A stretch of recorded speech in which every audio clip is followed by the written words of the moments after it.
പ്രിയ പ്രേക്ഷകർക്ക് സീരിയൽ ന്യൂസിലേക്ക് സ്വാഗതം. കൂടുതൽ സീരിയൽ ന്യൂസുകൾ അതിവേഗം ലഭിക്കുന്നതിനായി ഈ ചാനൽ സബ്സ്ക്രൈബ് ചെയ്യുക. ബെൽ ഐക്കൺ മറക്കാതെ ക്ലിക്ക് ചെയ്യുക. വീഡിയോ ഇഷ്ടമായി എങ്കിൽ ലൈക്ക് ചെയ്യാൻ മറക്കരുത്. ചാക്കോയും മേരിയും എന്ന പരമ്പരയിൽ അപ്രതീക്ഷിതമായ കാഴ്ച മേരിയെ ഞെട്ടിച്ചിരിക്കുകയാണ്. തന്റെ വിവാഹം നടത്തിത്തരാൻ വേണ്ടിയുള്ള ശ്രമങ്ങളുമായി സണ്ണി മുന്നോട്ടു പോകുന്നുവെങ്കിലും അതൊന്നും ഫലം കാണുന്നില്ല.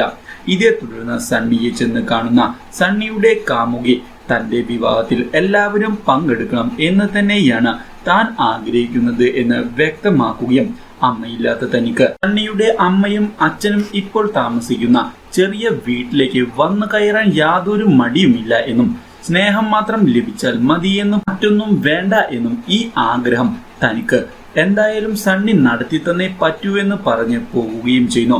എന്നാൽ ഇതിനിടയിൽ കുര്യച്ചനെ ചെന്ന് കാണുന്ന തച്ചിലോടൻ വക്കീൽ തന്റെ മകളുടെയും സണ്ണിയുടെയും കാര്യം പറഞ്ഞതിനെ തുടർന്ന് അവരുടെ കാര്യത്തിൽ ഇടപെടാൻ താൻ ആഗ്രഹിക്കുന്നില്ല എന്ന് വ്യക്തമാക്കുന്ന കുര്യച്ചൻ ഉണ്ടായ സംഭവങ്ങളെല്ലാം തച്ചിലോടൻ വക്കീലിനോട് തുറന്നു പറയുകയും അതുകൊണ്ട് തന്നെ ഇനി ഇതൊക്കെ സംഭവിച്ചാലും താൻ തന്റെ തീരുമാനത്തിൽ നിന്ന് മാറുകയില്ല എന്ന് വ്യക്തമാക്കുകയും ചെയ്യുന്നു.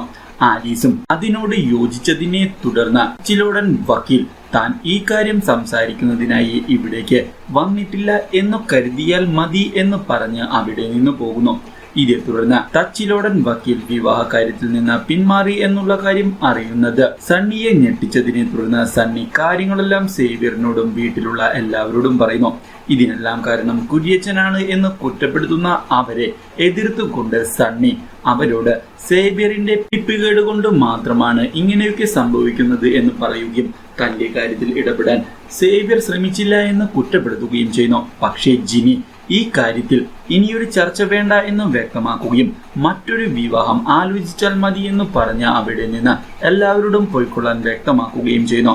ഇതെല്ലാം കാണാൻ ഇടയാകുന്ന വീട്ടിലെ വേലക്കാരി എന്തൊക്കെയായാലും ഈ വിവാഹം നടത്തുന്നതിനായി ആരും തന്നെ സണ്ണിയെ സഹായിക്കാൻ പോകുന്നില്ല എന്ന് വ്യക്തമാക്കുകയും ചെയ്യുന്നു. ഇതേ തുടർന്ന് താൻ ചെയ്ത തെറ്റുകളെല്ലാം സണ്ണിക്ക് മനസ്സിലാവുകയും സേവ്യറിന്റെ കാര്യങ്ങൾ സണ്ണിയെ അത്ഭുതപ്പെടുത്തുകയും ചെയ്യുന്നു.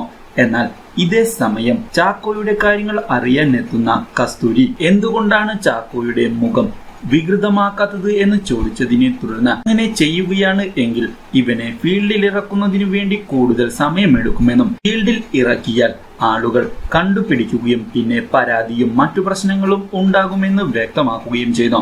ഇവനെ കരി തേച്ച് ആരും അറിയാത്ത രൂപത്തിൽ ഇറക്കുന്ന കാര്യം താനേറ്റു എന്ന് വ്യക്തമാക്കുന്ന സേതുപതി തൽക്കാലത്തേക്ക് കസ്തൂരിയെ ആശ്വസിപ്പിക്കുകയും ഇതേ തുടർന്ന് വേഷം കെട്ടിച്ചുകൊണ്ട് ചാക്കോയെ മേരിയുടെ മുൻപിലേക്ക് കൊണ്ടുവരികയും ചെയ്യുന്നു.